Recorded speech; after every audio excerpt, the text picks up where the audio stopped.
Welcome to the American Academy of Emergency Medicine's Justice, Equity, Diversity, and Inclusion section webinar, Having a Baby as an Emergency Medicine Physician. My name is Dr. Kristen Fontes. My pronouns are she, her, and I will be your moderator for tonight's session. Tonight's program will be uploaded to the JEDI website within 24 hours, so you can look at it afterwards as well. If you're in the audience here, please feel free to use the chat function to say hello, tell us where you're tuning in from. We'd love to be able to greet you. These sessions are meant to be interactive, and that's why we keep it as a meeting format, so anyone is welcome to participate. As with all of our sessions, I always make it a point to say, this is a safe space. We want to foster open and respectful dialogue. And with that, I think any topic that we discuss here, as it pertains to justice, equity, diversity, inclusion, sometimes subject matter can be triggering for some. Now, tonight we're talking about, childbirth, parenting, like kind of all things that go into when you have a baby or a child as a physician or someone in medical training. So, topics like that sometimes can be difficult for folks out there to hear. So just know that, we want everyone to take care of themselves first. And if you're in a good place, always feel free to rejoin us. We'd love to have you. Okay. So we'll go ahead now and have our panelists introduce themselves. So I'm just going to go kind of top to bottom from what's on my screen. So we'll start with Dr. Will Smith. Hey, everybody. My name's Will. I am a recent grad from a 3-year program, brand new program with both Dr. Eisenberg and Dr. NP here. And Paige was one of my co-residents. Now I'm back in Northern California and excited to start working there. It's kind of where I grew up and where I live. So it's nice doing a little bit of a full circle. Just to kind of put this into perspective, my wife and I had 2 of our youngest, or we had our 2 older daughters, sorry. Before I went to med school, we went to med school out of the country. And then when I did my 3rd and 4th year, that was in New York. So again, still across the country from family. And then I did residency up here in New York. And so now we're back home. And then we also went through an adoption 2nd and 3rd year of residency. Great, thank you so much. Next we have Dr. Melissa Nelson-Perron. Hi, everyone. My name is Melissa Nelson-Perron. I am one of the emergency medicine attendings and the APD for the New Vance Health Emergency Medicine Program. We were a 3-year program. We're new. Will is our first class, so it's really nice to get a chance to see him now that he's on the West Coast. So thank you, Will, for joining us. I trained in Brooklyn. I grew up in Canada, and so I'm also far away from family and raising 2 boys, a 9-year-old and 5-year-old. They just had birthdays. I had my 2 boys after residency as a young attending, and again, far away from home. So I can really speak to all of the resources that you would want, because it really does take a village to raise children, so especially as physicians. And my husband is also a physician, so it gets pretty hectic. Thank you. Next we have Dr. Paige Reinfeld. Hey guys, I'm Paige. I am a PGY3 at the New Vance EM program. And where I kind of come into this webinar is because I had my son 6 weeks after I started intern year. So found out I was pregnant in the middle of interview season during my 4th year med school. And then, found a supportive program, and here I am, and Colton's about to turn 2 in a couple weeks here. Congrats. Thank you. Next we have Dr. Ray Eisenberg. Hi, everyone. I'm Ray. Thank you for letting me come on this. Definitely want to be part of something where I get to say I was on a JEDI show. But I am even though I look young, I am a 3rd year attending. Actually graduated from St. Joe's in Paterson, New York in 2020, right in the middle of the most wonderful pandemic the world has ever known. Before that, though, so my intern year, my wife, who's also a physician, she trained in New York City. About 6 months into our training, we found out that we were surprise pregnant with our first child. So that was a lot of fun. It was kind of like, it was just when we felt like, I have like raging imposter syndrome, and unfortunately so does my wife. So right in the middle of our intern year, when we first started feeling like we might be okay, doctors, like everything is okay, we were like, oh crap, we got to figure out how to do this. To anyone who is facing that or doing it, I will say it has ended up being probably one of the most amazing and beautiful things that's happened. So we are here to support you, and hopefully something I say is helpful to someone. Awesome. Thank you so much. And finally, we have Dr. El Saga. Hey guys, I'm Elizabeth Elsaga. I go by Elle. This is Eli, who won't get off my lap. I'm an OBGYN at New Vance with everybody else. I also specialize in breastfeeding medicine. So I give support to people all over the New Vance system. This is my other Matthias. I had my first, who's not here right now, when I was a resident, and then my second when I was a new attending, and then Eli when I changed jobs. So I've kind of myself gone through a whole lot with just being a resident, being an attending, and then getting extra training for breastfeeding medicine. And throughout it all, I've been trying to teach as well. So I'm just happy to be part of the group and share our knowledge with everybody. Awesome. Thank you so much. And thank you, Eli and Matthias, for joining us as well. I guess we can't really talk about, you know, parenting if we don't have some child representation. So appreciate you. All right. So our topic tonight is sort of things surrounding becoming a parent. And really, you know, the title was sort of in regards to emergency medicine physicians, but this really is meant to be inclusive of, you know, students, residents, attendings, and really like all genders, whether we're talking about mothers, fathers, you know, wherever your role is in the sort of childbearing and child raising area, like we want to include all of those perspectives. So I think where we should start is, I think, really just kind of go towards a real life narrative. Now, Paige, you had mentioned that you found out you were pregnant while you were interviewing for residency. So, you know, tell us what that was like, and if so, you know, how did your approach to residency interviews and all of that, how was it affected by, you know, this news that you received? Yeah, I mean, it's not, we wanted to have a kid, so we had gotten married earlier, like in the summer in June.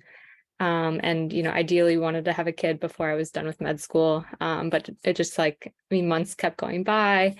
So I just kind of felt like it was never going to happen. And then I started interview season actually not pregnant. So I interviewed at a lot of programs, not knowing that, and just kind of thinking, you know, sometime during residency, I wanted to have a kid. And then eventually it was like right before Christmas when I found out. So I had done, you know, some interviews, but I had most of them kind of to go. And initially I was like very like, kind of like, wow, this really changed your perspective. Like, yeah, I was considering having a family, but now it's like I really have to figure out how am I going to do this, and like, you know, what time am I going to get off and all of these things. And I don't know if it's better now, but when I searched, there was barely any resources about, you know, how much time I'm going to have. It just like in a general sense, not even looking at specific programs. But then going through the interview process and just kind of noting who mentions like who's parenting friendly. I think there was maybe one program out of like, you know, I was the first year of virtual interviews, so it was kind of hard to see, but only one program actually went out of their way to like mention that they were like family friendly. There was a lot of residents in like meet and greets that had kids, so that was like another thing I would kind of pay attention to. I personally didn't feel comfortable like asking questions outright, just, you know, because it was that first year virtual. It was very, you know, nobody knew kind of how people were going to get judged on virtual interviews. And also EM was, you know, there was only like 6 open spots after our match went through. So it was fairly competitive as well. So I kept it to myself. I had rotated actually in person at New Vance, and it was kind of local to me. So I knew a lot of the faculty there. So I ended up like looking more for location, especially when I knew that I was going to have the baby too, because I wanted to be around family. My mother-in-law lives with us, and it's been like, I don't know if we could have done it without, you know, extra support around. So a lot of things like really changed in my perspective of looking.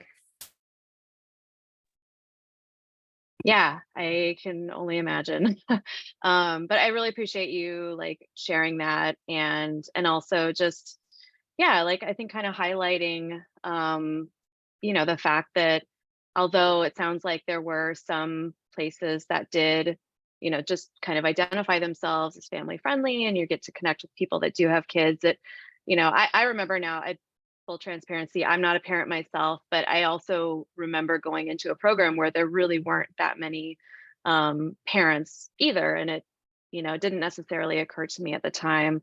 But that could be something that might actually, alter a potential, a potential resident's decision whether or not to go there, especially if it's not something you can be super open about. So I'm glad that you were able to, at least find those few connections and then ultimately be at a place that was right for you. Melissa, you're an APD. So I'm curious, and just for everyone to know, Melissa really was like very instrumental in bringing this group of panelists together, and is really passionate about making sure that we talk about issues that affect parents. And that very much falls within the sort of realm of JEDI. So I'm really glad we were able to do this. But as an APD, you're there to, make sure your residents are doing well, make sure they're getting all their training done. How do you think programs can best support residents who are either pregnant, who are parents already, or who are the spouse or partner of someone who's going to give birth? What's the role of the residency program there? Yeah, thank you. I think that for us, it was really identifying, parenting champions in our program. And I think for residents, it's tough. You're navigating, especially interns, it's all very new. You're navigating, trying to just figure out residency medicine, learning the clinical medicine. And so it's already stressful enough. Adding a layer of, oh, now I'm going to be a new parent. Often this is the first, that's not always the case, but not knowing how to bring it up. I think it's really up to the program to, like Paige was saying, not only advertise it when you're interviewing, but also talk about it and sort of like normalize the fact that most residents join a program and they're in their mid-20s to mid-30s, if not older. And it's like, this is the childbearing age. And a lot of people have just gotten married, they're meeting their partners in residency.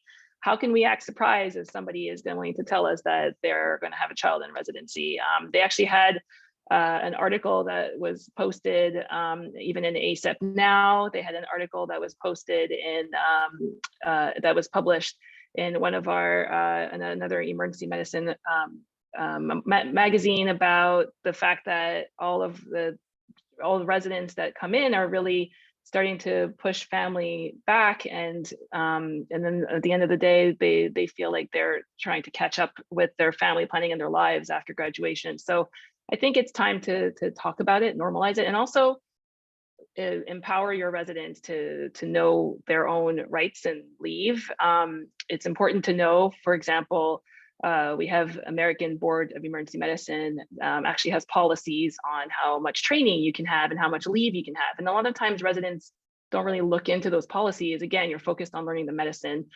So all residents can have 6 weeks of leave. And actually just recently, a few years ago, 2022, they addended their policy to add an extra 2 weeks at the discretion of the program director, so that you could get, now this includes vacation time, but you could get a total of 8 weeks for parental, medical, or personal leave. So that really does increase the time that you can have with kids. Very different when you become an attending, though. There are different state laws, and FMLA comes into effect, but another big ACGME actually changed their policies as well to include the first years, because I think, Paige, when you were an intern, unfortunately, this hadn't come into effect, right? So you always have to wait for a whole year at a job before you can take leave.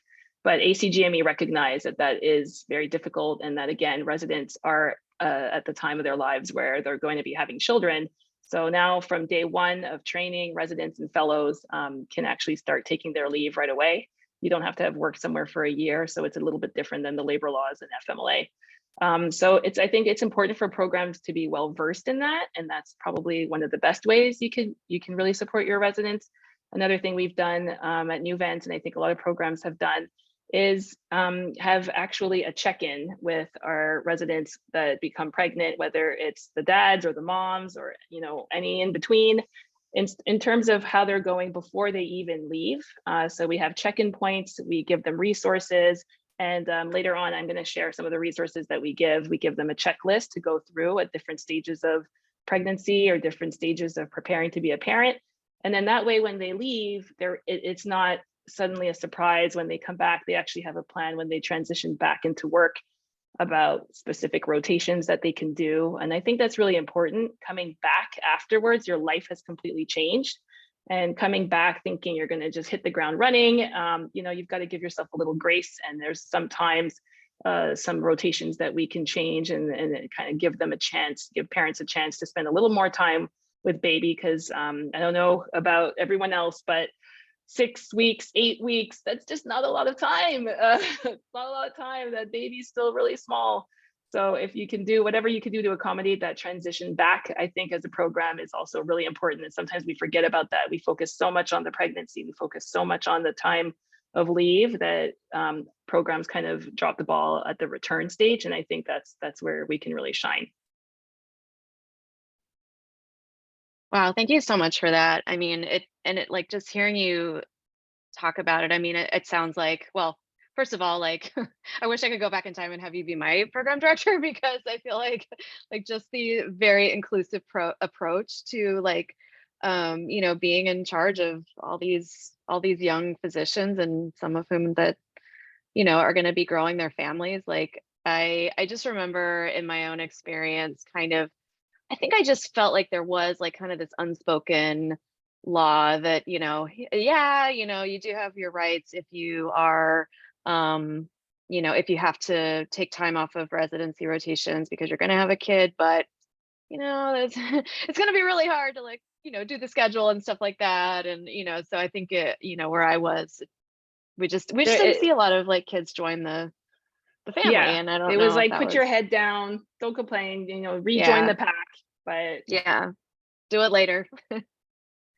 So yeah, I'm just thrilled to hear that at least one program out there is really doing what it needs to do to support residents, not just in the preparation stages, but also in the return to work, and trying to maximize that sort of bonding time that every parent needs with their kid.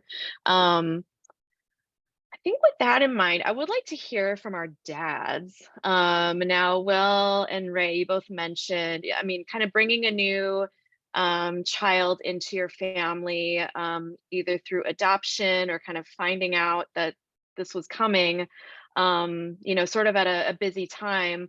I'd love to hear what your perspective is and kind of how that was for you as the father.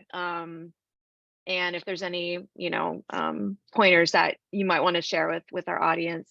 I don't know who wants to start, but feel free to just go ahead. Sure, I'll grab this. I think the important word that you used was perspective. And I think that's important because, we go through this as parents, and that's what our perspective is. And whether we're able to get 4 weeks or 6 weeks or 8 weeks, residency is 3 to 4 years. So there's going to be a lot of events that unfortunately you're not able to make it to, or are going to be limited on that. And as a parent going through residency and med school with children, I'm up to my pectinate line in frustration and guilt and all these other things that I never got to do for my kids. I do really appreciate how pro-parent my program was. And I can say that because conversely, my intern year and my second year, I was off service. So my program wasn't able to help me out. And my second year, not only was I off service, I was at a different hospital in the ER working both New Year's and Christmas. So I didn't get to spend any of that with my kids. So instead, you kind of try to reinvent things. And we were at a little hotel. So I decorated the hotel. The kids came over that Christmas Eve. We had a great dinner, and then I went to work and they enjoyed Christmas. And for my kids, whether it was like Christmas in the Caribbean or whether it was my senior year when I got to be home for Christmas, that was their favorite thing. And of course, I still feel guilty about it. But yet, like when you ask them about it, they always say, "Oh, do you remember the time that we got to visit you at the hotel and we did this and that?" And I think that that's why I say it's important to take this all into perspective, because where you feel you're falling short for your kids and helping raise them, your kids are having experienced all these really cool things that you're getting to do that maybe wouldn't have worked out otherwise. And they also don't know any different. And then when things do work out and you do get to spend that time together and, have elf spaghetti Christmas morning, which my kids wanted to do and didn't eat a bite of it, but that's not the point. That also makes that more enjoyable, right? So you kind of get both sides of that. So I think perspective for parents, like that guilt is always going to be there. There's not really much advice or time off that is going to be able to clear that up.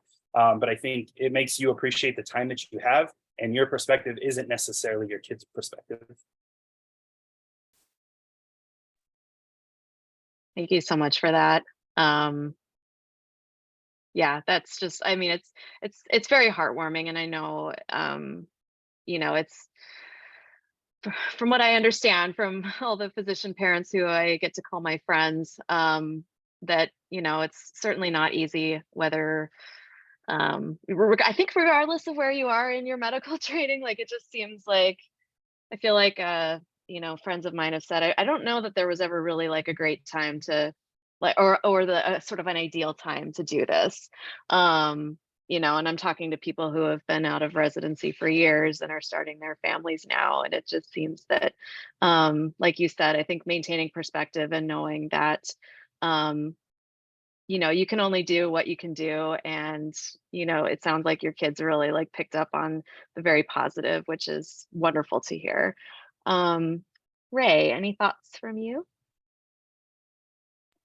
I will probably piggyback a little bit off of what Will said. So I also was, even though I'm an attending now, when this happened to me, I was a resident. And I guess something that I wanted to talk about was just like a culture of inclusivity in general for parents. It did feel a little weird because at my residency it was pretty rigorous, and they did end up being extremely supportive. So I do not want to make it sound like I'm smearing St. Joe's at all. They actually were awesome. But coming into it, like before me, we'll say there were some people with maybe some old school ways of thinking. We actually did have some other moms or mom residents in the program, but they all took off like 2 weeks and then they were like right back to the grindstone. And I kind of knew, or at least my mindset, and it's the same that I would say now for like the residents, and I encourage others around me. It's like I wanted to take at least, like not full time, but like, the 4 weeks that I ended up taking. And when I was training, I actually had to push back, and I had a nice long discussion with my program director, and he was okay with me basically pushing back my training for that. But I can tell you it was a little awkward coming at it from a perspective of a dad. Like I did feel a little weird. I was like, oh, I'm not the mom. Like, should I really take this time off? And the culture at the residency did seem like it was like, oh, take shorter time off and then just come back and work. That was totally different. So I guess what I'm trying to add to the perspective is like, make sure you have a conversation or a discussion with your organization and leadership.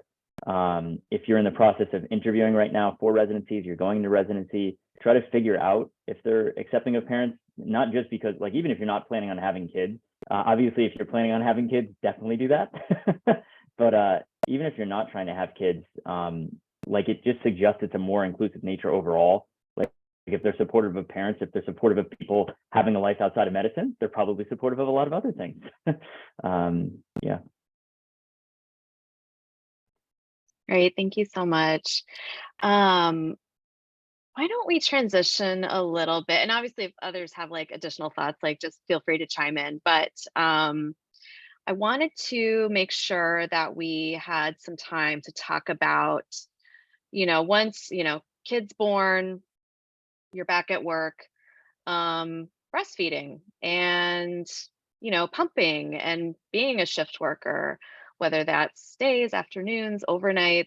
So for anyone here that has had that experience of being, a breastfeeding parent, And whether or not you're, you know, at home or you've returned to work, I just like to sort of, you know, talk about what that experience is like. I think especially if you are on shift, like, you know, how does it work? You know, is it more difficult to work a shift because of that? I mean, I think I just want to hear, you know, whatever experiences that you can share with us. I can start out because that was like one of my big concerns was the fact that, you know, I knew even rotating as a student that you barely have time to, you know, go eat food for 5 minutes, let alone have time to pump, which, you know, typically would take, you know, a half hour or so, plus or minus. So, I mean, I was worried about it. I think one of the big things that helps me was that there's portable pumps now that are, you know, you're basically able to just put them in your shirt and you can pretty much pump anywhere. Dr. Alsaga will tell you she pumps everywhere. But I actually found it to be like actually useful to be a resident for that reason, because the attending was actually always there. So, you know, I feel like there would have been another challenge being the attending who has to leave versus being the resident who has to leave, because I knew that ultimately, you know, somebody was supervising, you know, over my patients, and when I need to go, you know, if there's anything pending, they were also aware of, you know, the situation, so they could pick up if I, you know, something happened while I was gone. That being said, I would still like set an alarm on my phone when I had to go, and I still like would probably add like 3 times hitting the snooze button until I could actually make it out to go. But overall it worked well. You know, we had a little issue like finding a space for me to pump initially. We have lactation rooms like on our campus, but they're not very close to the emergency department, which was like, you know, kind of a big issue because I couldn't spend another 10 minutes walking over there. But like plenty of people were willing to work with me. My co-residents didn't mind if they were just in the same room, it was fine. But you know, I made it work. I made it to a year breastfeeding Colton. So that was like kind of my goal, and I was like happy to hit that. And when I got there, I was like, okay, I'm good. Awesome. I love it. Yeah, Elle, I would love to hear from you. I Yeah. mean, you're an expert in breastfeeding. Just share with us. I mean, the first thing is just, I mean, obviously establishing your supply and like kind of having a plan before you go back to work as far as like how often you're going to personally need to pump. And then finding a pump that works for you, because not everyone is lucky enough to be able to wear portable pumps and actually get good output. So there's usually like a lactation specialist or somebody that you can reach out to. At least we're lucky in our area for that. So it takes some planning, definitely. And I mean, I did it as a resident before portable pumps, so it's definitely doable. And that took a lot of just communication with my co-residents. And I mean, I'm OB, so I feel like maybe we were a little bit more lovey-dovey and like willing to work with each other on that than I think some of the other more rigorous programs were. But I mean, it took a lot of like, hey, can you go start the hysterectomy? But then like, I'll come in and like, you know, do everything from this point, or, you know, give me some time to do this, or running downstairs, grabbing food and like eating while I was pumping, or doing all of my charting while I was pumping. So it takes some time management and planning ahead, and then like being really open with people. Because, you know, like my attendings didn't need to know all of my business, but they did need to know like if I was going to go pump, that I wasn't just like being lackadaisical, that I was like physically doing something and then I would come and join you. So there was a lot of communication on my part so that I didn't feel like people were thinking that I wasn't doing a good job as a resident. And that goes for even as an attending. I mean, if I'm on the floor, I'm on call and I'm doing something, I would always kind of tell the nurses what I was doing. Portable pumps made that easier because I would just walk around with my portable pumps and see patients and I didn't care. But if I had to go somewhere, I mean, that's just kind of, it's a good skill to have no matter what you have to do, right? Like if I have to go to the emergency room, but I have someone waiting for a C-section, I'm still going to be telling them what I'm doing. It has nothing to do with breastfeeding. That's just kind of a good skill to have. So I think with preparation and good support, people can be really successful, but it's also good to know that sometimes just going back to work and the stress of all of that, whether you're a resident or not, that can kind of tank your supply a little bit, and it takes some effort to get that back. And I think setting that expectation for new parents so that they're not freaking out when that happens, and like how to help get that back, is where somebody who is more learned in lactation support can be really helpful. Can I add to that? thanks, Elle, because I think those last points is exactly what I was going to bring up. I wasn't attending when I had my both boys. And the first time that, I realized that I have to make a better job of planning I was the attending in a zone. I'm going off the pump, and we have these portable, Vocera that people could reach you with. And I had to find a space. We didn't really have a lactation room in the ED back then either, Paige. And I just remember being in an office and they're like, a code stroke is coming. And I'm the person, and I don't know how I'm going to reach another attending to go and see that code stroke. And what am I going to do? So it is challenging as an attending. I think Elle mentioned communication, and that is the key. If you're in a single coverage place, probably extremely challenging, and you have to just find a space nearby and try to do what you can. But being realistic, drinking water. I do not drink much water. I'm always drinking coffee. And I really had to make a point of drinking and hydrating. And no matter how much people tell you this, it's really true. But it was really difficult. And I think for me, it was really trying to build up the supply the second time around before I went back to work, realizing that I was not very good with going and timing it, because I get caught up in the patient care. I'm the person that doesn't eat on shift. I'm the person that doesn't go to the bathroom on shift, because I'm just kind of going and seeing patients for my whole shift. And so I had to be realistic and being also forgiving to myself. You try to set goals. We are overachievers, right? That's what we are as physicians. I think emergency medicine, on top of it, we tend to put other people ahead of us a lot of times, and we deal with emergencies. So it's unpredictable. It's very difficult to schedule. So if you can't communicate if you can't have coverage and go, you might have to just be okay with whatever happens on the shift, and be accepting of that, and not be disappointed if you don't reach all of the goals that you set for yourself. And I know, Elle, like we've talked about this, and that sometimes you just have to be able to forgive yourself, give yourself a little grace, and know that you're doing a good job regardless. Great, thank you. Yeah, I appreciate that you included that aspect, like sort of the positive self-talk, and just realizing that, or really just telling yourself that, you're doing the best that you can. You're taking on, you're essentially working multiple jobs as a parent, as a physician. And so I think also being able to kind of like normalize that experience of, just being accepting and loving towards yourself in a time as challenging as that might be, is just so important.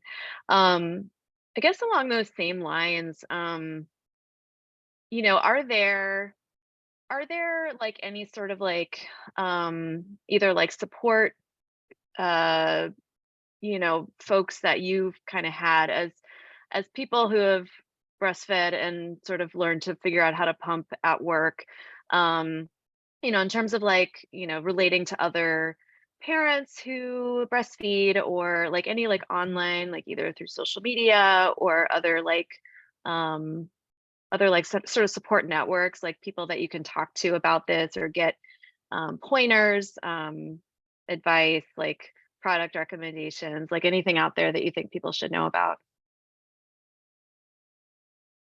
Yeah, definitely.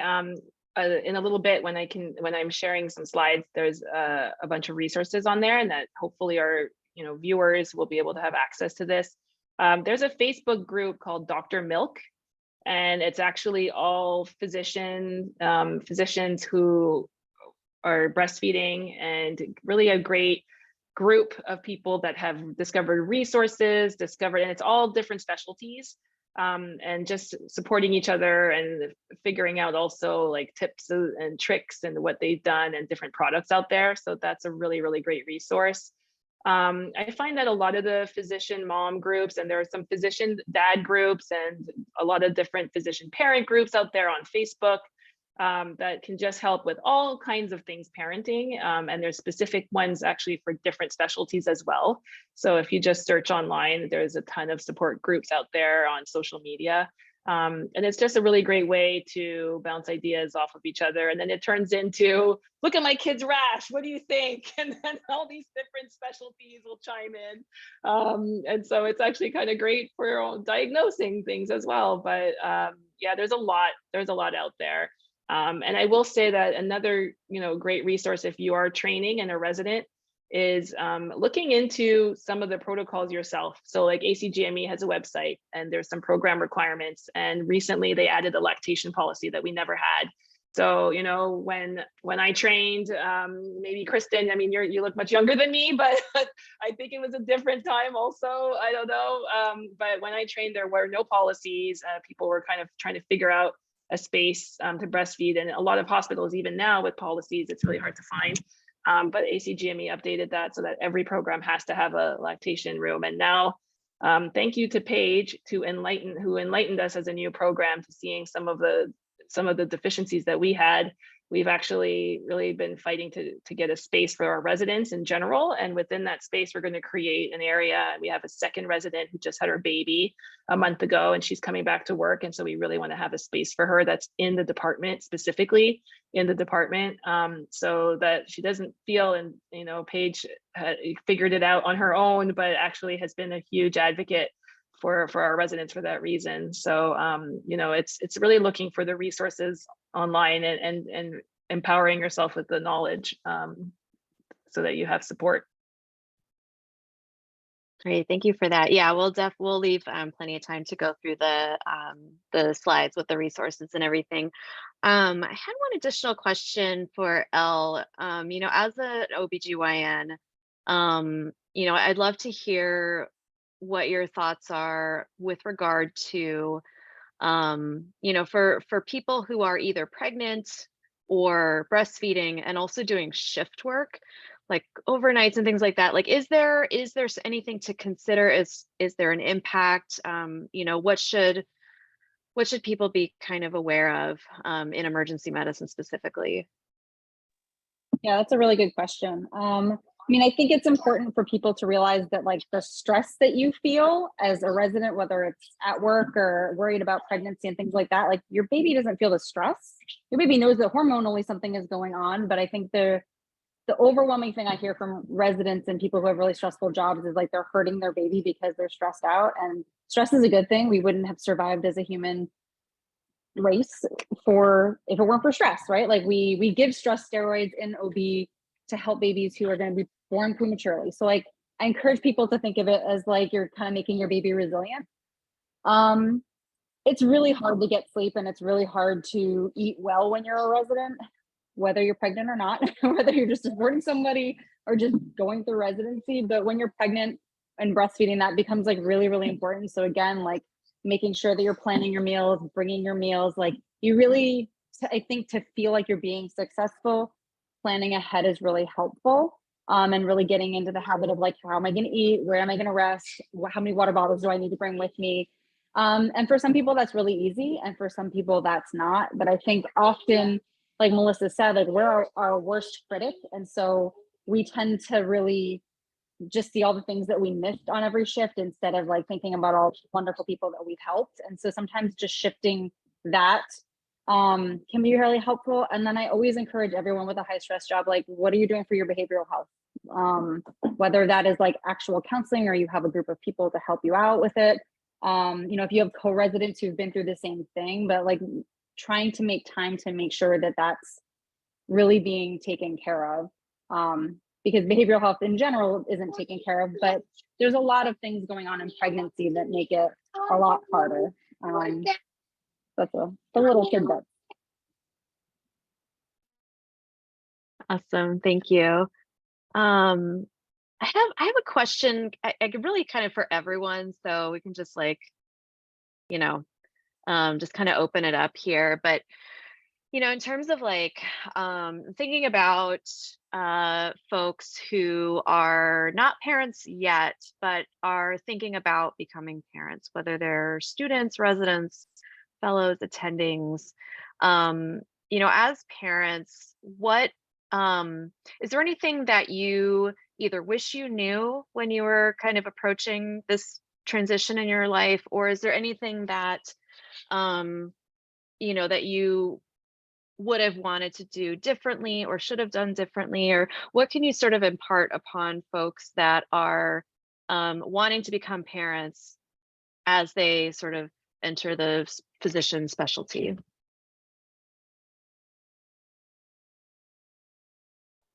I will kick this off if everybody's okay with it.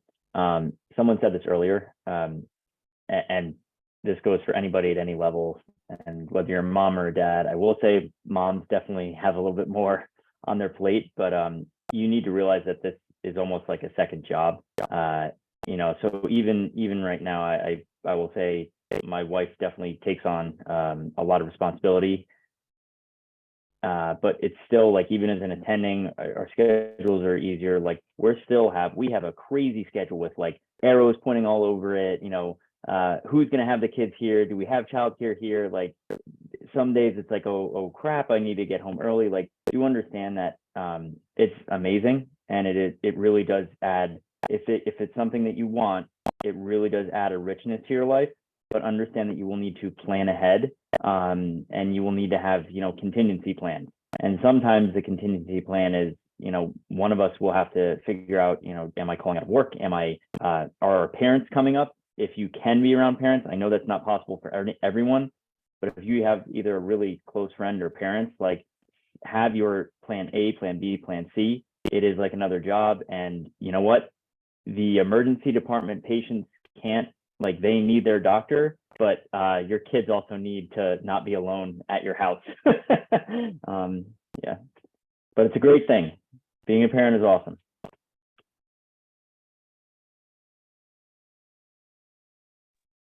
I will say for myself personally, like going into it, I kind of gave myself like very like low expectations, like, oh, I'm never going to be home. Like I kind of played it up to be something that's going to be like extremely challenging, and not that it wasn't, but I feel like in my mind I built it up to be something actually more difficult than what it ended up being.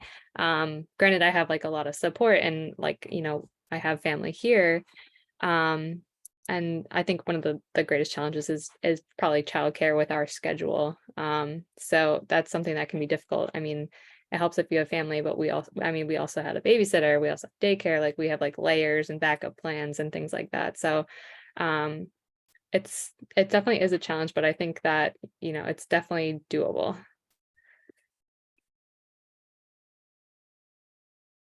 I think there's a level of compassion that you get with caring for somebody, whether that's a child, a parent, a loved one.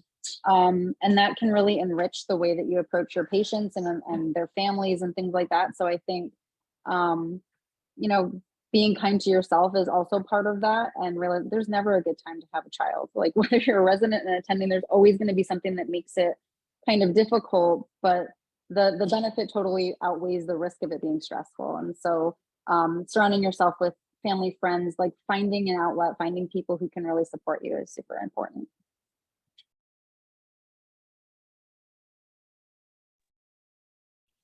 For me, if I could go back in time and tell myself before having kids something, it would be, don't be afraid to ask for help. I felt like, I don't know what it was, but I felt like I had to do it all. And I think that, again, it goes into the like overachieving personalities that sometimes we have. And my husband and I were like, oh, we'll figure it out and it'll be great. And we'll just find the childcare for the little windows of time when we're both at work, and then we'll do the rest. And the minute that I went on care.com actually and found this wonderful nanny that we have, she's more than a nanny. She is now like another member of my family. I just realized that I don't know what I thought would be, you know, so bad with getting help. I don't have family nearby, but you know, I kind of just figured that this is what everybody does. You know, you're just up all night and you don't sleep, and you go to work and you come back and you just keep going somehow and don't crash. So I think that's what I would tell myself, is I should have done that earlier. I should have asked for help earlier. And outsourcing a lot, I think, I, outsource things. I have people helping. I help people, clean if it's something that's possible for you. My sitter helps me with laundry, like all these things, so that when I can spend a lot more time with my kids. And that time, the quality of time, I try to be really present as much as I can, which is hard with our phones and work, but I think that's what I would tell myself. Melissa, I have to add on something to that. So you're talking about trying to do everything ourselves. So when my wife and I started, like, it did end up being a little bit more normal when we got an idea and stuff like that. But constantly we were exhausted, tired, like, in residency, what's going on? And we both had this picture in our heads that, like, our parents just like did this, like, we turned out like okay-ish, like, we're doctors, like, and I know not everyone will have questionable, this but yeah, like here or there. But like, I will say, we have this picture in our heads of like, oh, so many other people are doing it better, and our parents did it better, and like, how did they do this? Talk to those people that you think are amazing, whoever they may be. You have probably some example in your head, whether it's your parents, another family member, a friend. Talk with them. They will crush any thoughts that you have that parenting is like this magical thing that, even though they make it look okay, it's easy. Like, I remember having a conversation with both of our parents one day, and they were like, are you guys are you guys crazy? Like, no, of course it was hard.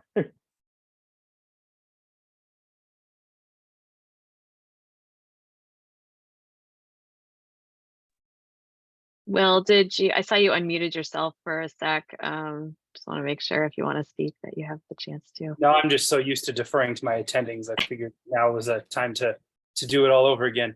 I think everyone's really hit the nail on the head. I mean, there is no perfect time to have a child. So whether it's in residency, med school, pre-med, any of that. But I think as doctors, we are very resourceful breeds on being able to figure out and how to balance certain things when there's a lot of different things that are going on in suboptimal conditions. And I think that is actually going to help out very much in parenting, especially when you have the support. And again, just keep things into perspective, because not everything that you think is happening is being perceived that way. So. Wow, thank you everyone for sharing your insights. I think what we could probably do at this point is we'll start to transition to the sort of final thoughts and resources that Melissa has brought to us. Before we do that, are there any questions, comments, any final thoughts from anyone?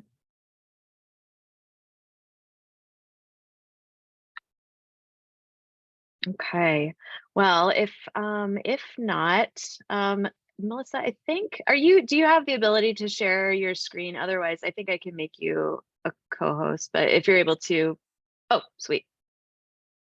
All right. You guys see that? Yep. Okay, this is really just a few slides, and again, to be shared. But I just wanted to kind of go through some of the things that really have helped our residents that come through our program specifically for us at Nuvance. And I really hope that this will kind of take off for other programs to do the same thing.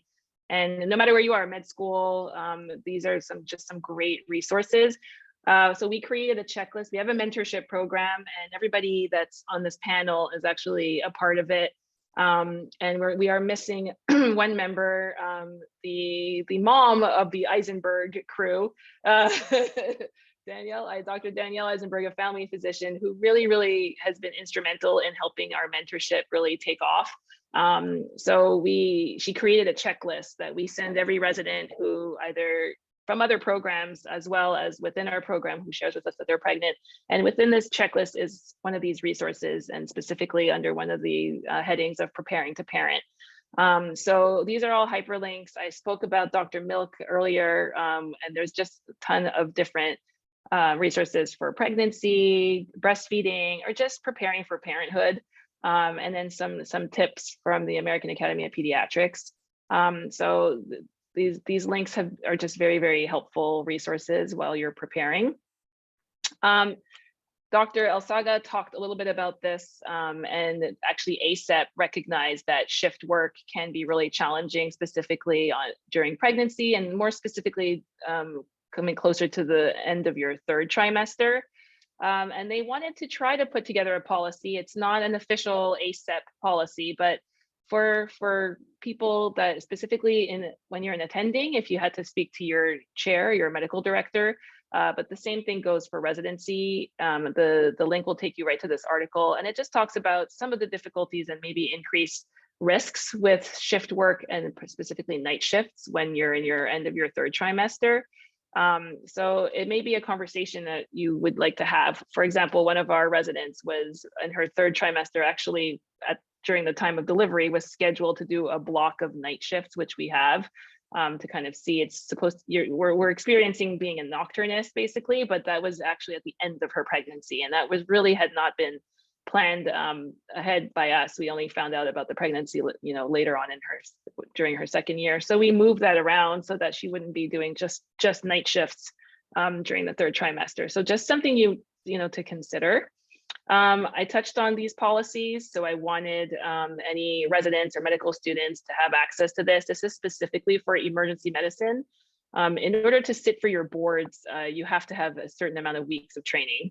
And ABEM recognized that sometimes people will need a little bit more time away. So they did leave it to the discretion of the PD. And like Ray mentioned, it's okay to extend. And I think that this is something we don't talk a lot about, is it's okay to extend your training if you have to, because you're not going to get that time back. You're not going to get those weeks back with a newborn.